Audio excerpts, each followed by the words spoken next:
So, you make cider. I do. I was. You don't have any apples with you, do you? No, I didn't. I mean, the apples right now are not even the size of a golf ball yet. Yeah, we're still mid-June. Yeah. I mean, they're bigger than a big marble. I was watching one of the videos on YouTube of you picking apples and like labeling them, writing right on them, and you know where they came from. And yeah.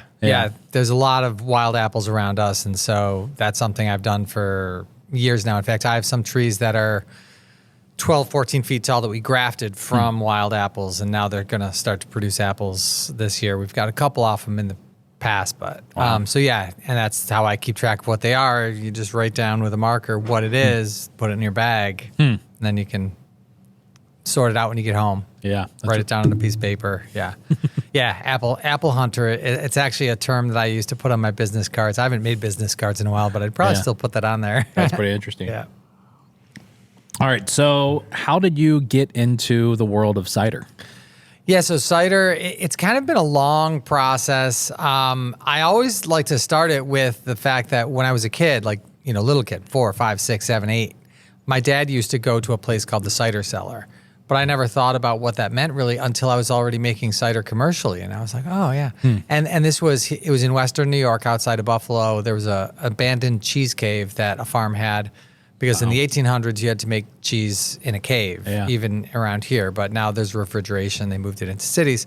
There were these two farmers that had a cellar full of barrels, and they would make wine and cider. And every Tuesday, my dad, along with a bunch of other people, would go and hang out there, drink cider. You know, he wasn't helping them make it, but it was, you know, a big party every Tuesday at the cider cellar. So cider was always in my mind as something that adults do, even though I never really thought about what it was. And then it wasn't until it was around 2002, I was living in Ithaca, and I started making cider as a hobby with a community of people, mainly spearheaded by this guy, Peter Hoover, who passed away a few years ago, but he planted a cider orchard 30 years ago. He was ahead of everyone else in the area in terms of knowing to make good cider, you need good fruit. Yeah. And so I just started tagging along with him. We would travel around, forage apples from neighborhoods and wild trees, Finger Lakes National Forest, and then press them all together and share the juice. So for about 10 years, I did it as a kind of a serious lifestyle. Like I'd make 4 barrels a year. I was honing my techniques by mainly collaborating with winemakers. I was playing music in wineries, and so I got to know a lot of winemakers and would take them cider and drink cider with them. We kind of had a little tasting club at one point where we would taste ciders blind, like buy ciders and bring our ciders, taste them totally blind. And that's cool. When I realized that the cider we were making was like as good or better than any of the commercial ciders we were buying. So that was like the pivot, was in 2012, going from like a really serious hobby to being like, let's make a little winery out of this and do it commercially. So what's the history of cider in New York or in the Finger Lakes? I mean, I've been diving into the wine, like the history of the wine region in the Finger Lakes and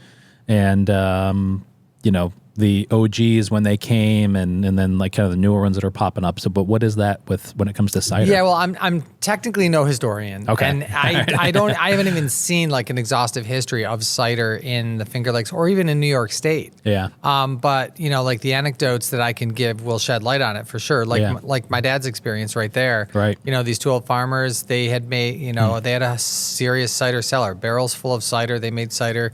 This was all, you know, I'm sure through the 60s. It was in the 70s he was going. And I know people that have been operating presses in the same location since before Prohibition. Wow. One of them actually went out of business when New York State made a pasteurizing law about 10 years ago, said you couldn't sell cider that was not pasteurized. So they went out of business. They were in Alpine, New York. But they'd been running a press continuously since before Prohibition. And so for a long time, even back then, there was an economy where people would take and sell people a barrel. Like, you know, they would have a tanker truck with cider, small tanker truck with cider on it and barrels. They would go through like downtown Geneva and sell you a barrel. You'd put it in your basement, and then they would fill it with fresh pressed cider. So they're not selling you alcohol, but you're going to make your own alcohol, you know? And so that was going on, you know, well through the 1900s. I mean, And, just in the Northeast, for sure, cider was the most consumed alcoholic beverage for the first probably 200 years that Europeans had settled the Northeast, because apple trees, you could grow them and just press it and turn it into cider. Their beer was not on the scene until closer to the Industrial Revolution. I've been reading a little bit of history of just, alcohol in general in the Americas, and it's funny to, obviously water back in the 1700s and, 1800s, but, and how much, but it's funny to read how much more beer they would bring with them on ships than water, 4 times more beer, ale, whatever it was with them. And then even the advertisements that they would have in European newspapers when they were, making voyages over to the Virginias of, we need beer makers, essentially. Quick, come over here, as fast as you can. So it's interesting to hear that cider was such a big part here in the Northeast. Yeah, I mean, that's definitely part of the narrative is that it was safer to drink than water. Right. There was a lot of places where the water was contaminated, whether it was from animals or other humans or whatever. Yeah. But if you fermented something, and even if it was, low ABV, people would be drinking it all day long because it was safer than water. I mean, I don't know how safe that is.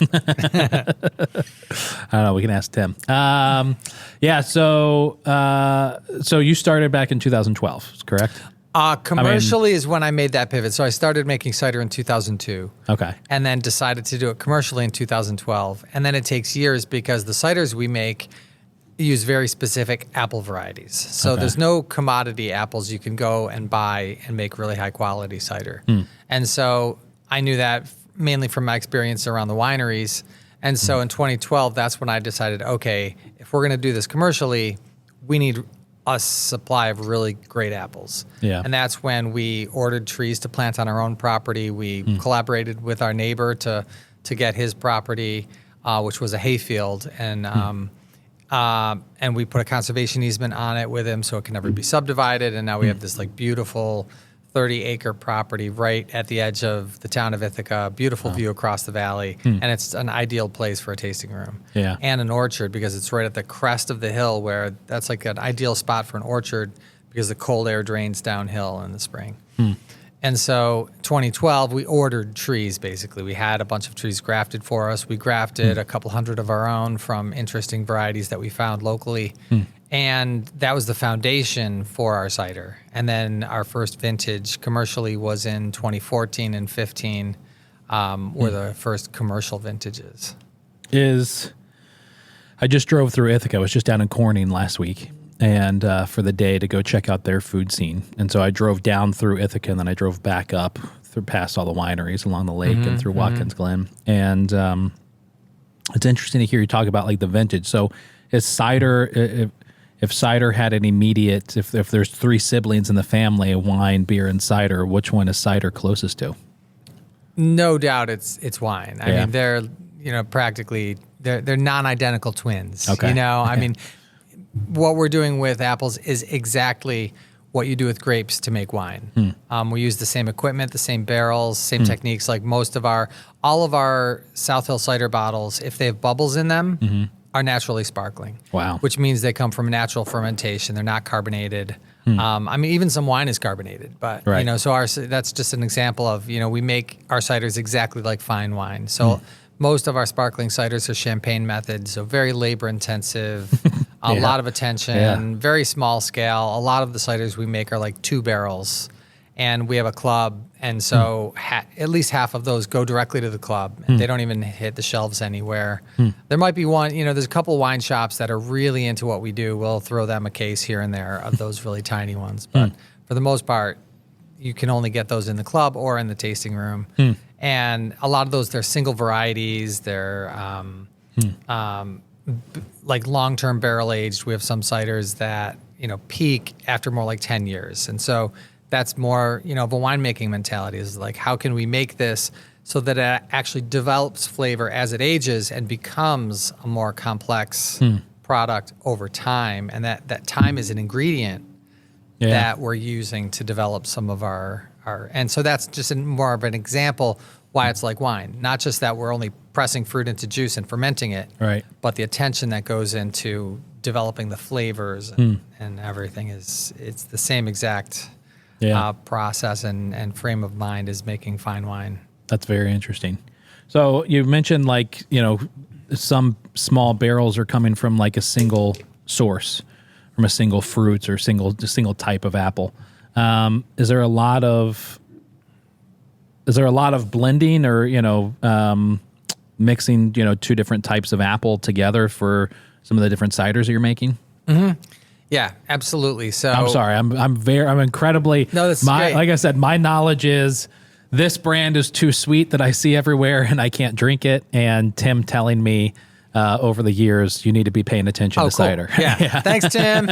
Yeah. Cool. So yeah, we do a lot of blending, and the blending comes in to really create the balance that we're looking for, because we don't have recipes. We're not adding powdered acids or, any other flavors to create the balance we're looking for. We're using crab apples if we want more acid, or we're using golden russets if we want something more lush. And so we know what properties, what flavors certain apples bring with them, and so we'll blend them. Like a perfect example is we have a single variety Baldwin. It's really bright, fruity, tart. We do it totally bone dry, think like a bone dry cava. Yeah. It's amazing. And then we wanted a cider that was going to resemble maybe something more like a white Burgundy wine, something that might be some kind of like subtle, European style Chardonnay, unoaked Chardonnay. So I'm like, well, what might do that? So we have the Baldwin for the acid, but then Golden Russet is a variety that gives a lot of really nice lush characteristics, higher alcohols because it can have a lot more sugar in the apple, and beautiful aromas, higher alcohols. And so we blended Baldwin and Golden Russet together, use that as our basically a base for this beautiful still cider. So this one, it has no bubbles. That's what it still means. Yeah. And so just those two varieties alone balance each other perfectly, because you can do a single variety of either one of them and they're nice. Okay. But when you put them together in the right balance, it just elevates them both to another level. And so that's just the basic blending. Then we have some ciders have 30 varieties in them. Wow. And so the blending goes from, basic blend. And it's the same in the wine world. If you have a Bordeaux, you probably can name the 3 varieties that are probably in that blend. Year after year, they'll change the proportions to accommodate the vintage. If it was a really hot, dry year, you might want more of one variety and less of another to create the balance you're looking for. And so that's exactly how we balance the blends that we're doing. I know the Finger Lakes. I mean, I've always, I feel terrible. I've been doing this for 9 years in New York for talking about food, and I've never paid much attention until recently to the Finger Lakes wine region. And I just always assumed everybody in the world knew about the Finger Lakes wine region. I think to a certain extent they do, but I'm surprised digging deeper into it how many articles I'm reading about the Finger Lakes are an up-and-coming region for wine. I'm like, I thought everybody already knew that it was, one of the better ones in the country. How is the Finger Lakes region, or just New York State in general, for when it comes to the cider world? Like, is there a mecca of cider that exists in the country? Yeah, we're really fortunate here that we do have a core of cider makers that are fairly like-minded. That we put fruit first in terms of, this is the most important thing to make a good cider is to grow good fruit. And so we're really fortunate that we have a community of like-minded makers, that we have, kind of a cohesive, not necessarily style in terms of, okay, this is a Finger Lakes cider. Although people that have been into cider for 10 years can definitely pick out certain ciders where they're like, yeah, this is definitely a Finger Lakes cider. Bright, high acid, really crystal clear, flavors. And then we make plenty of other styles as well. Okay. And so it's not that there's just one flavor style that typifies Finger Lakes ciders, but the approach we have. We have our own orchards. We collaborate closely with other orchards specifically for specific varieties and how they're produced. And cider in the Finger Lakes is definitely probably the most well-known cider region in the U.S., where the Finger Lakes wine region, it's a solid wine region. They do make some phenomenal wines, But you've got California, you've got Oregon, you've got so many other areas that are huge that overshadow what the Finger Lakes does. Where with cider really is, the cider community and as a cider region, the Finger Lakes is probably the most well-known and most cohesive cider region in the U.S. And I'm not just saying that because I live here. I mean, Jason Wilson is a beverage writer. I don't know if you've read his books yet, but they're excellent. Booze Hound was kind of about cocktails, and then Godforsaken Grapes is about wines. He traveled through northern Italy and Austria and some really interesting vineyards with some very uncommon grape varieties. Like Gewürztraminer would be like one of the most popular ones that he even mentions in the book. Phenomenal writing. I can't, recommend it highly enough as a beverage professional to read his books because he's also a travel writer. And so they're not just dry descriptions of things. He's just traveling around meeting people and talking with people, and they happen to be winemakers in this beautiful place. So you learn a lot about the place. So he did that with cider about, 5 years ago, started traveling up to the Finger Lakes and getting to know some cider makers and hanging out. And so he wrote a book, and he also traveled to the Northwest. He's been to Spain. He spends tons of time in Spain, mainly for his wine writing, I think, but knows cider inside and out. And I love to quote him because in his book, I think it's something like word for word, the Finger Lakes region is the most important cider region in the United States. Wow. And this is a book of national scope and even international, the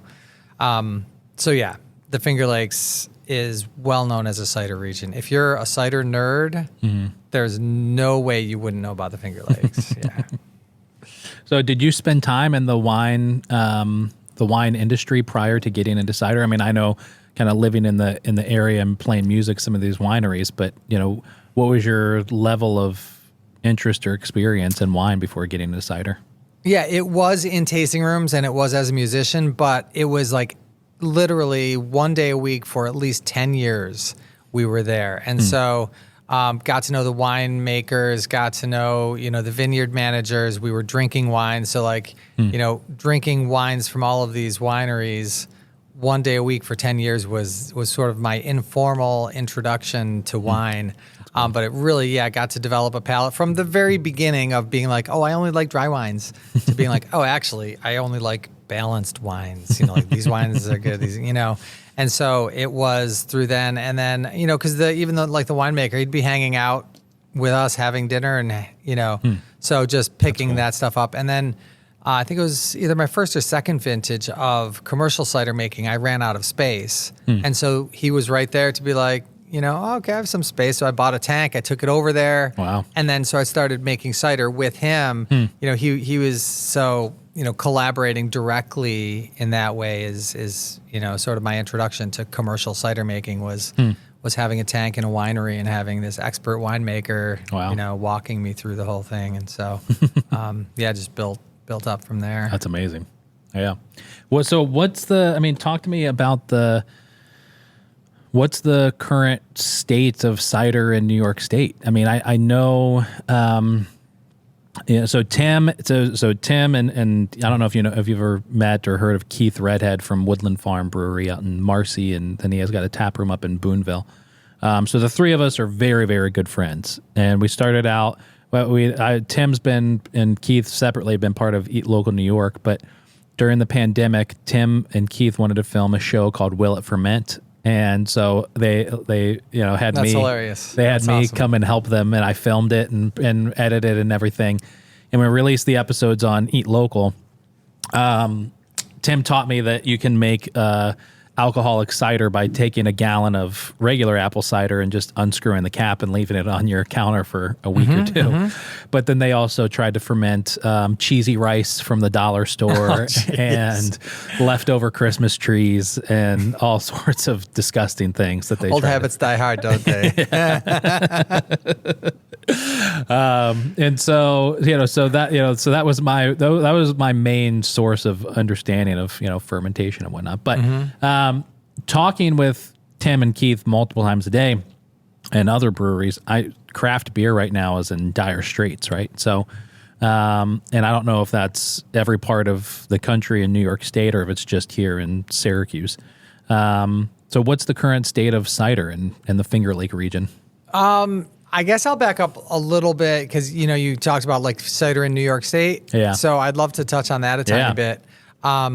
Where cider in New York State, there are, I don't have the numbers in front of me, but there are an astounding number of cideries in New York State right now. Like New York State's been very supportive of the cider industry and, making it relatively easy for us to get a license and that's cool. And sell directly to the public. So that's really supportive. And there's also been some really great work done to help support the cider industry. Like in particular, there's a place in the Hudson Valley called Glenwood. Yeah. And their mission is to, foster sustainable agriculture in the Hudson Valley. And they recognized cider way over 10 years, probably 15 years ago or more, as a key component of that because there's a lot of orchards in that area. And so they actually really helped foster a community of cider makers to what eventually founded the New York Cider Association. So even before the New York Cider Association formed, Glenwood was holding these meetings that they would invite cider makers. We were involved in, cider makers from all over the state would get together and they would facilitate discussions about, cider and agriculture and community and food. And it was amazing what they did. And so that really helped sort of like solidify a community of cider makers in New York State. And we still have connections with cider makers all over the state from this, and that eventually became the New York Cider Association, and they've helped over the years to really help. With some lobbying to help, like they finally got approval to ship cider directly to consumers, and I think just distillates and stuff. That's cool. But also just developing connections with restaurants and being able to do great pairings, bringing. Well, we have a cheesemonger that was our first GM. She came. She was Rachel Fryer is her name. She's excellent cheesemonger. She was managing Murray's Cheese Bar in the West Village in New York City, and she came up on one of these trips that was sponsored to connect, restaurant people in New York City with our ciders. That's awesome. And they've connected so many people like that she ended up moving here, and she's still very entrenched in the Finger Lakes cider world and. So cider in New York, it's kind of like a mycelium, that's just growing and it's not necessarily visible, but then you have mushrooms that pop up here and there that are part of it. So I just like to credit, the work that Glenwood did and everything to help support that. And then in terms of the Finger Lakes, the state of things, regionally in New York State, like no cideries are like, killing it in, just shooting off into these huge, incredibly productive, profitable businesses. It's not like that. Some cideries even, not necessarily in the Finger Lakes, but in and like near the Finger Lakes have kind of gone out of business lately because it's a lot of work. It's based in agriculture, which is very volatile. You have good years, you have some bad years. But we're still having small cideries popping up. So we're getting more and more, diverse people making cider. I'd say there's got to be at least a dozen cideries in the Finger Lakes. Probably more. There's a Finger Lake Cider Trail now. That's cool. So that's a new thing. I don't know if you've seen that yet, but there's a map. There's a promo going on right now where you can get a card, and if you visit every single cidery, you get in a raffle to win a free case of cider. That's cool. Yeah. So that's the first thing of its kind that's happening. Yeah. I've is it typical for most? Maybe this is a difficult question to answer. Is it typical for most like legit cideries in New York to grow their own apples? I would say in general, yes. There probably are some pretty legit cideries that don't grow apples.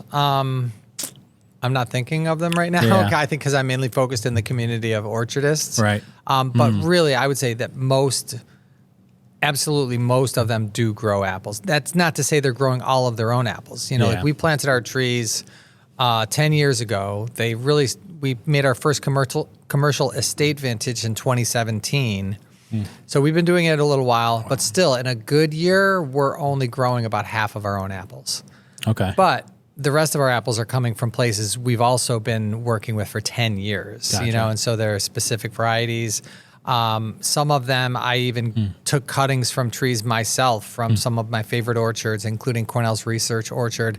Took the cuttings to a grower who then grafted them and planted his own orchard. So a lot of my fruit we even have a line of cans on a sub brand called Phonograph.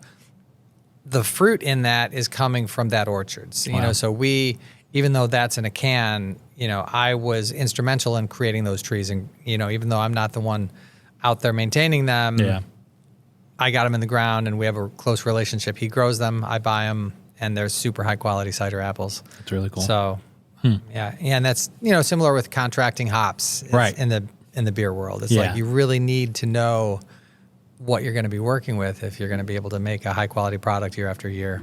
Well, that's kind of what interests me is you're talking about, apples and just kind of the history and the Finger Lakes is the fact that it feels like for cider makers, you're more in tune with what's actually happening in the fields and specifically with obviously the fruit, where in the beer world, you may just choose, it's just kind of like picking from a catalog. I know I want that hop. It's way out there across the country. I'm going to buy it, and there's not too much connection unless you're making, I'm sure it's different for farm breweries, New York State farm breweries, and especially hyper local ones. But because there was, my favorite beer that I've ever had, and I'm still not sure if it was just the beer or the fact that I drank it at 8:30 in the morning every day because I had to buy it at the farmer's market, was Saul. This guy Saul, oh God, now I'm blanking on the name of his, but he had this New York Golden Ale that was it changed always with what he had, but he grew his own hops and did so many different things, and talking with him about beer felt similar to hearing you talk about cider. The connection to what was being grown and what was in the field was very close to the final product. And so I think that's really interesting because you don't hear that too much in the beer community, except from certain people. It's usually like, oh, we use Citra, or we use this, or Galaxy hops. That's the other thing that shows how similar cider is to wine. That it is wine. It's just made out of apples. Is the vintage variation. From year to year, people are familiar with that in wine. In fact, that's why they put the year on the front label of every fine wine, and that's made from a single vintage. Yeah. Because that 1 year is going to be different than the next, and our ciders are exactly that same way. Like if you gave me 3 bottles of cider from each producer, and one was made in 21, the other one was made in 22. If you give me 2 of each, I could probably tell you which one was 21 and which one was 22. Wow. Because the weather each of those years was so different that it really affects the flavor. Huh. Yeah. That's very interesting. Yeah. And then also comparing it to beer is that you only get one chance a year to make cider or wine. Like you make a harvest and then you use that fruit to make the cider. Or if you're making a beer, like you said, from catalogs, or whatever, you can take your grain and your hops, which are, dry, stable commodity products practically. Yeah. And you can make a batch every other week. Right. You can tweak it. Yeah. And really fine tune it. And so, but cider, you can do that once a year. Or wine, you can do that once a year. Yeah. So you maybe have 30, 40 tries during your career to actually pull it off.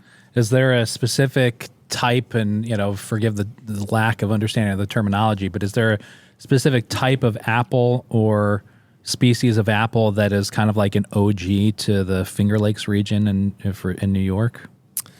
Yeah, there's a couple. Northern Spy always comes to mind because that one, even though the genetics came from outside of New York, the seed itself was germinated and grew in New York. It was a nursery that was sprouting seeds, and they grew that one.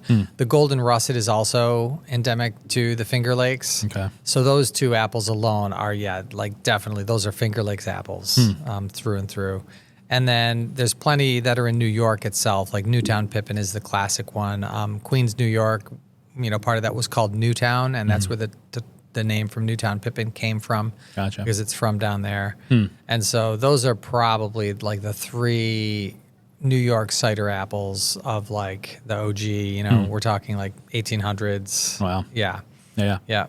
Are there any species that are trying to get brought back into major existence that maybe aren't? That's a good question. In New York, none really come to mind. I mean, there's some, I think Harrison, I can't remember if that was from New Jersey or, you know, I think it was from New Jersey, maybe. That's a variety that was fairly well known in the 1800s and then really disappeared into obscurity, and people have really brought back that. And there's, you know, at least dozens of acres of it, if not hundreds of acres of it in the country, which, you know, isn't that much compared to grapes. But for a cider apple, that's a lot. A lot, yeah. But it's more like what we are doing, a lot of people in the Finger Lakes specifically, is we're finding apple varieties from the wild, and we're grafting those and growing those to see how they perform in the orchards. Because apples have been growing, you know, for a couple centuries in the Finger Lakes, and so they've been going through natural selection for years. So Mother Nature is basically selecting for the ones that will thrive there. Yeah. And then we can go and you can taste 100 apples, 200 apple varieties in a season, just going through the Finger Lakes National Forest or Connecticut Hill, or, you know, some of these state lands, or just at the edge of farm fields, at the edges of hay fields. So many wild apples, and you can taste them. And then if they taste like they have properties that are good for cider, you can graft it, grow it, see how it performs in the orchard. It's going to take a generation to really figure out how well they do in orchards. But I firmly believe that like the next generation's cider apples in the Finger Lakes will come from these wild seedlings that people are locating, grafting, and growing in their own orchards. Yeah.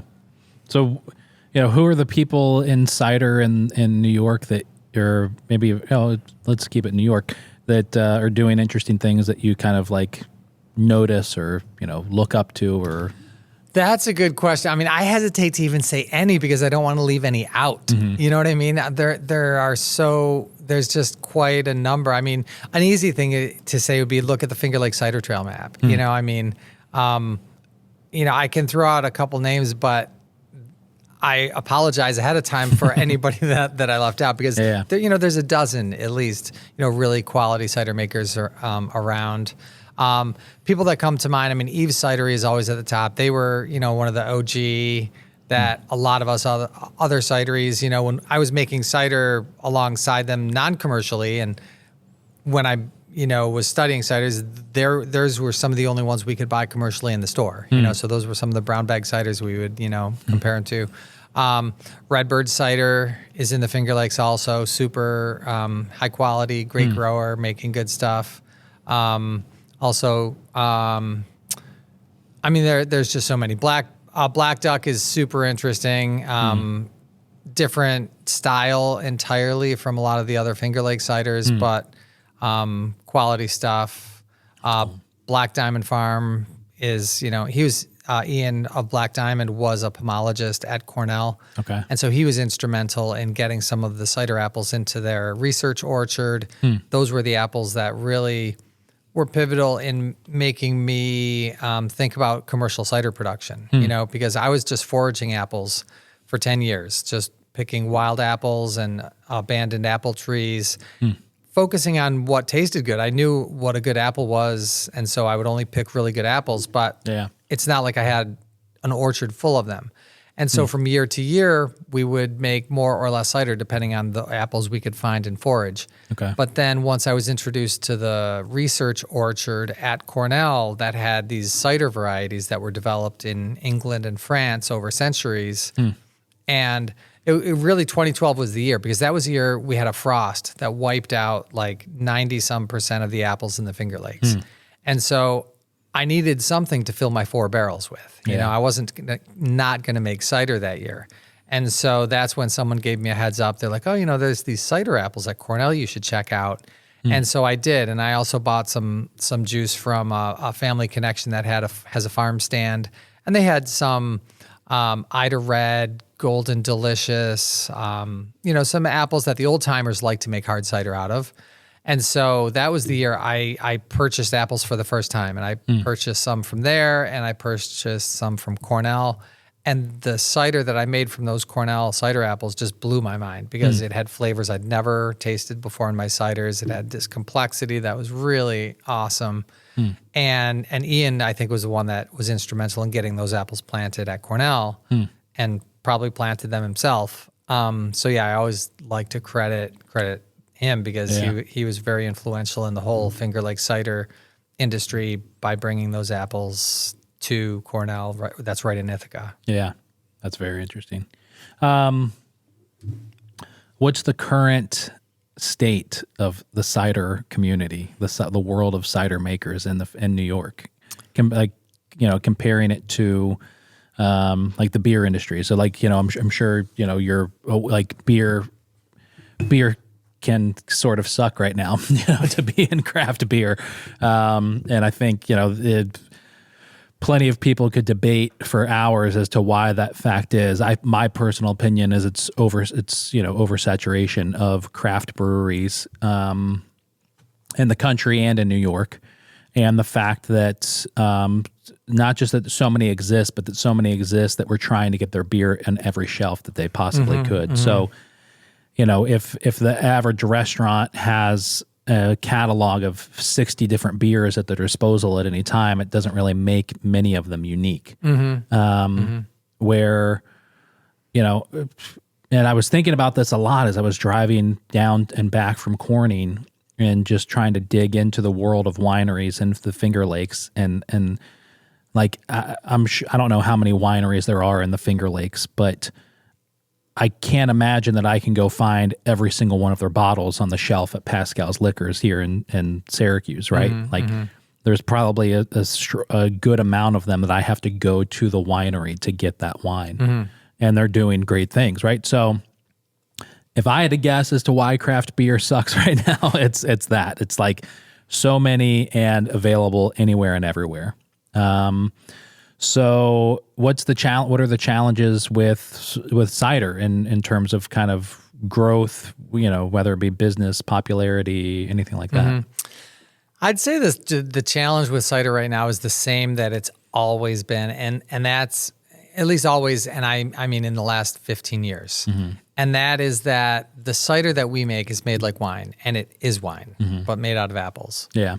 But the cider that most people, I put air quotes around cider, that most people are exposed to is not cider that's made like wine. It's cider that's probably made more like beer. Yeah. It's made with a commodity that can be purchased anytime, whether it's concentrate or just fresh pressed generic juice from unknown apple varieties that are probably Honeycrisp, Fuji, or Gala. And then they take that and they add flavors and sugar and other, carbonation and that. And so I'm not trying to talk down to those kinds of ciders at all, but they're a totally different product. In the wine world, you can't just take table grapes and add other berry flavors or hops or habanero to it and carbonate it and put it in a can and call it wine. It's legally, you can't do that. But with cider, you can legally put the word cider on a can that's been made that way. In wine, wine coolers is the term that I was grew up hearing tossed around. So the problem I think that the cider industry has in terms of its growth, at least our kind of cider, is that there's a lot of confusion over what cider is. And our job perpetually is to educate the public on what our cider is compared to what they think cider is. And that just inherently holds cider back. Because it makes it very confusing. There's a lot of white noise in the cider world because there's so much variety to what it is. And for years, cider makers have brainstormed on like, okay, can we create a term that we can use that, whether it's orchard cider or harvest cider or fine cider or what, that you can use so that people know, okay, that means it was made entirely from apples. The varieties are creating the flavors. It was made with a lot of attention to subtlety, and that to date has not been done. There's a small side project that's kind of exciting, but we only have so much time and energy. Nobody here is funded, but has like a marketing budget that's funding stuff. is that we sort of have a denomination that's been created for Finger Lake cider called FLX-CDR, which stands for Finger Lake Cider. And that's something that actually Jason Wilson, I bring up his name again, helped kind of herd some cats in a way, helping us to agree on, okay, what parameters would we agree to that we could then be like, okay, as long as all these parameters are satisfied, we can put FLX-CDR on our labels. That's cool. So that will be a term that beverage professionals will be able to see that and will know, like, okay, if it says that on the label, I trust that. Not necessarily I trust that it'll be good, but I trust that I'll be able to evaluate it properly and know what's in it, where it was grown, when it was grown, things like that, because then they'll have a sense for what it is. That's interesting. And also the limit for cider is that the lack of terminology in the beer world, you know a Pilsner from a stout. Yeah. Like anybody who's had beer for, 6 months knows that. will know that. And those there are style guidelines that define those names. So if you like one kind of beer, you can walk into a beer store and buy at least a few other beers that are going to be similar to that. Yeah. Cider does not have that.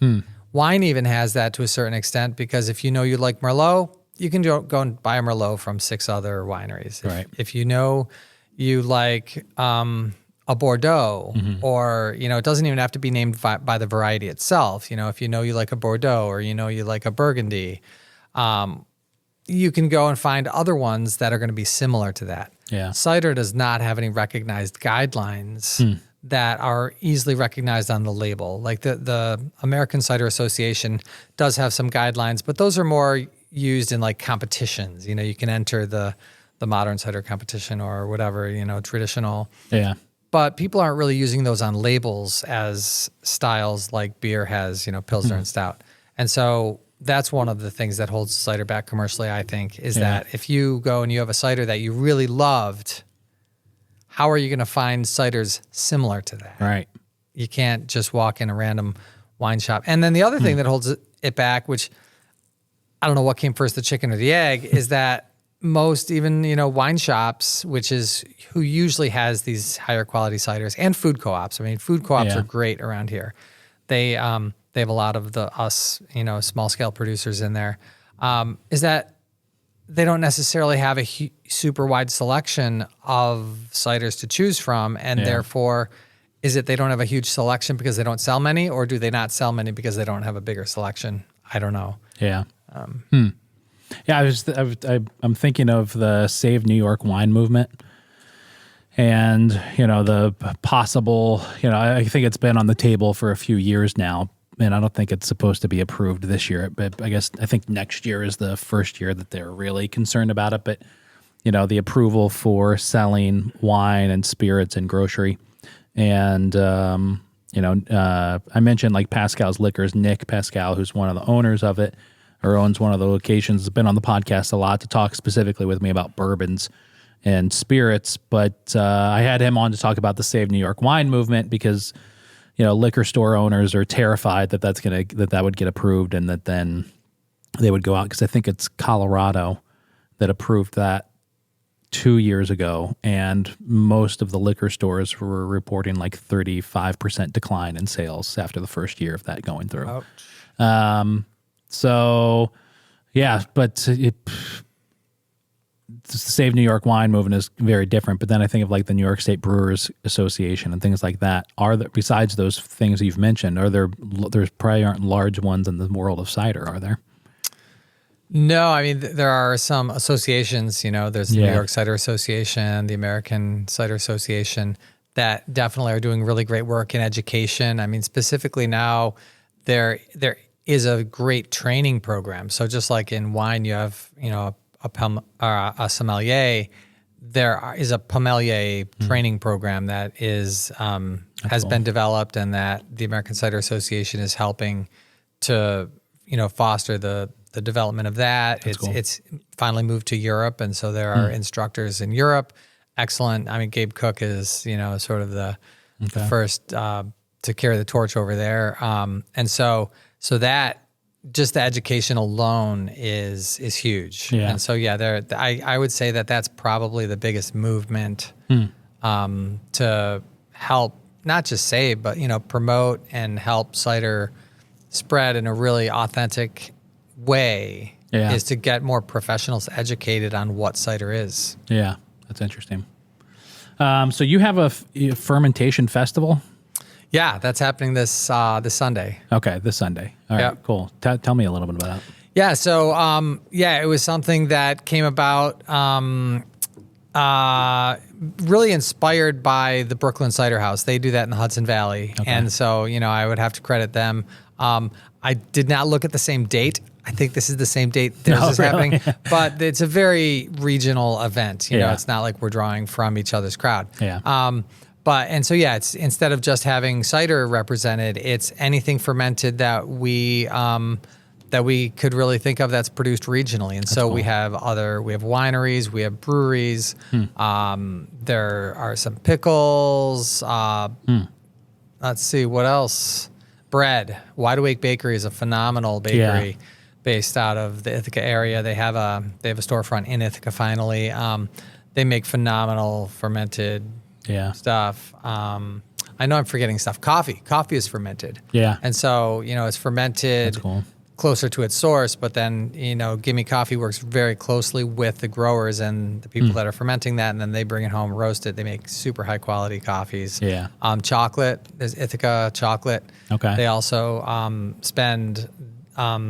the owner has spent years in Guatemala and work really closely with growers there. That's cool. So they're doing some demos. And then it's also being paired with a market. So there's a craft, some really high quality craft producers that are also going to be represented there. That's awesome. From vintage clothing to artists and all kinds of quality stuff. Where is it taking? Is it taking place on the farm? It's at the cidery, right at our orchard. It's near Buttermilk Falls, like 4 miles south of downtown Ithaca. Okay. Yeah, beautiful view across the valley, and really nice spot. And so that's all day Sunday? That is Sunday. I should know the hours. You should look it up, but I think it's about 12 to 6. Okay. And then the sampling, when you get there, you get tickets so you can sample a bunch of the fermented products. And the sampling, I think, is maybe from 2 to 6. Okay. Like that. Okay, cool. And you put this on? Yep. Awesome. We're producing it, hosting it. Yeah, we dreamt it up. It's the first annual, so cool. This is the first one. That's awesome. Yeah. Tim and I have been talking about, and I think he's putting on some sort of a spirit festival in Syracuse later this year. Tim and I and Keith have been talking about putting on some form of a different festival, around beer, spirits, or cider, or whatever it is, for a little bit. We had a joke from their Will It Ferment show.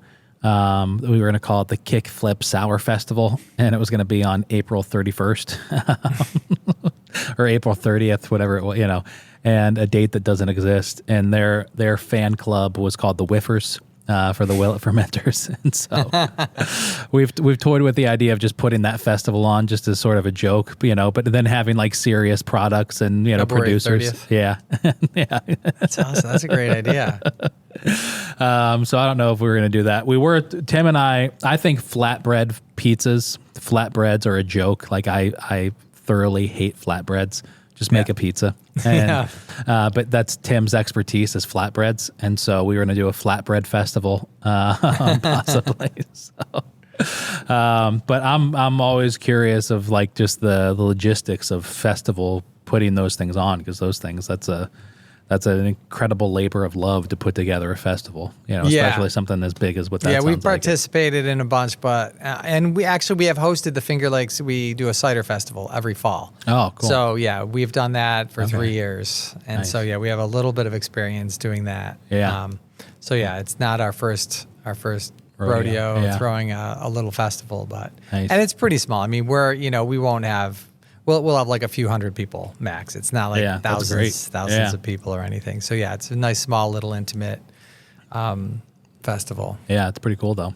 All right, so people can get information on social media for South Hill, or is there a separate one for the festival? Our Instagram. No, it's just go to South Hill. Cool. Google South Hill Cider or go to our Instagram. Awesome. And all the info will be right there. We have a Facebook event set up for it. Okay, sweet. So that's easy to find. Yeah, that'll be cool. All right. So where can people find your cider besides, out there on the orchard? So most of our cider, I'd say probably at least 80 or 90% of our cider is sold definitely within 100 miles of us. Okay. At our cidery, which is right near Buttermilk Falls, we're open year round, 5 days a week. Cool. And we also have some food there. And so coming in, getting it there, you can get a huge variety. We have usually at least 15 or 20 different ciders available.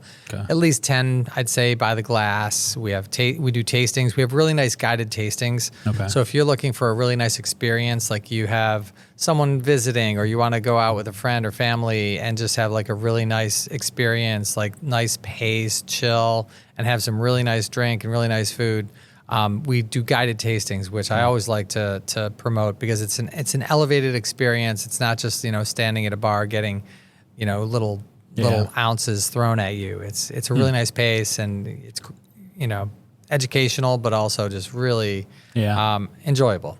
Awesome. So I plug those, and then we do sell to wine shops and grocery stores and food co-ops just locally. Cool.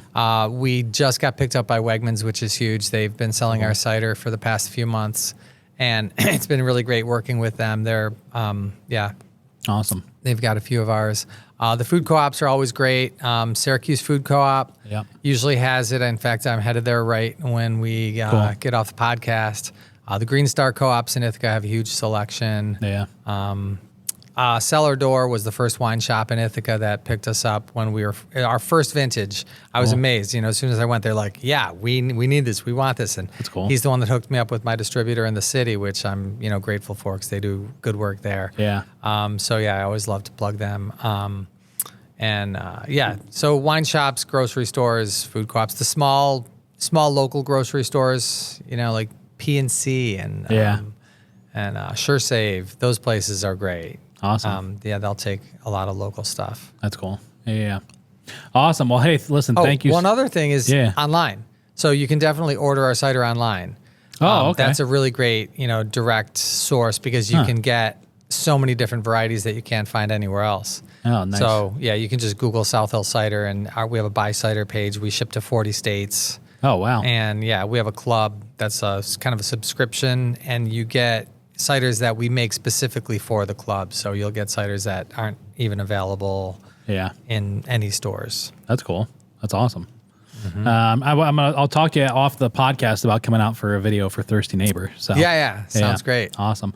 Well, hey, thank you so much for coming out, and everybody who's listening. Go online, check them out. But if you're not doing anything this Sunday, head down to Ithaca and check out the Fermentation Festival. Sounds great. Right on Father's Day. Yeah, exactly. Awesome. Thank you. Yep. Thanks a lot. Thanks for having me.